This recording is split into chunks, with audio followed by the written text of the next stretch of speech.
وہ بڑی امپورٹنٹ ہے. اور وہ بات کیا ہے؟ Islamic banking. پاکستان کے اندر اسلامک بینکنگ کیا اسلامی اصولوں کے تحت ہو رہی ہے؟ میرا ماننا ہے یہ نہیں ہو رہی، اور اس کی میں دلیل آپ کے سامنے رکھتا ہوں.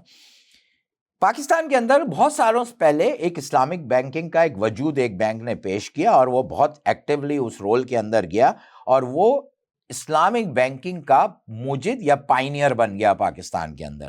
اور آج وہ بینک آسمان کی بلندیوں پر ہے. اسی طرح سے جب دوسرے بینکوں نے دیکھا اور انہوں نے یہ دیکھا کہ اس اسلامک بینکنگ کی وجہ سے ان کے ڈپازٹ بڑھ گئے ہیں، کیونکہ میں اگر 70 سال کا ہو جاؤں گا تو مجھے ڈر لگے گا کہ کہیں میرا پیسہ سود کا تو نہیں ہے، وہ تو اللہ سے کھلی جنگ ہے، تو میں ڈر کے مارے اپنا پیسہ اسلامک بینکنگ میں ڈالوں گا. تو یہ ایک پروڈکٹ بن گیا.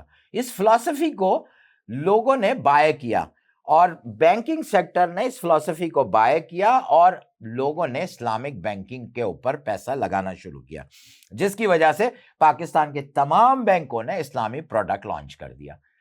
اب کیا اسلامک بینک کا جو پروڈکٹ ہے کیا وہ 100% حلال ہے؟ میں کوئی مفتی تو نہیں ہوں یا میں اسلامک اسکالر تو نہیں ہوں، لیکن میں یہ سمجھتا ہوں کہ کچھ حصہ تو اس کا واقعی اسلامک وے میں جاتا ہے، اور بہت سارا حصہ اس کا پھر دوبارہ سے انویسٹمنٹ اسی مارک اپ سیکٹر میں چلا جاتا ہے. تو یہ ایک بہت بڑا ٹاپک ہے، لیکن میں اسلامک بینکنگ کو بہتر سمجھتا ہوں، اور میں سمجھتا ہوں کہ اسلامک بینکنگ ہونی چاہیے، لیکن اپنی صحیح روح کے مطابق ہونی چاہیے. وہ صحیح روح کیا ہے؟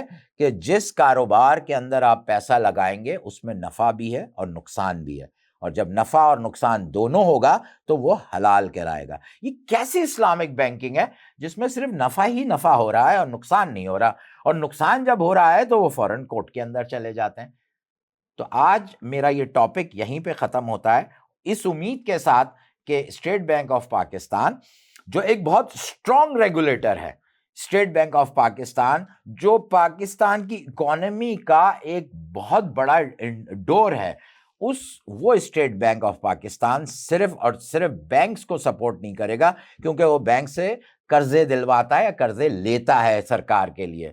وہ انڈسٹری کو بھی سپورٹ کرے گا، ایگریکلچر کو بھی سپورٹ کرے گا، اور ایک عام عوام کو جو گریجویٹ تو ہو جاتا ہے لیکن اپنا کاروبار نہیں شروع کر پاتا، اس کو بھی سپورٹ کرے گا. Thank you very much.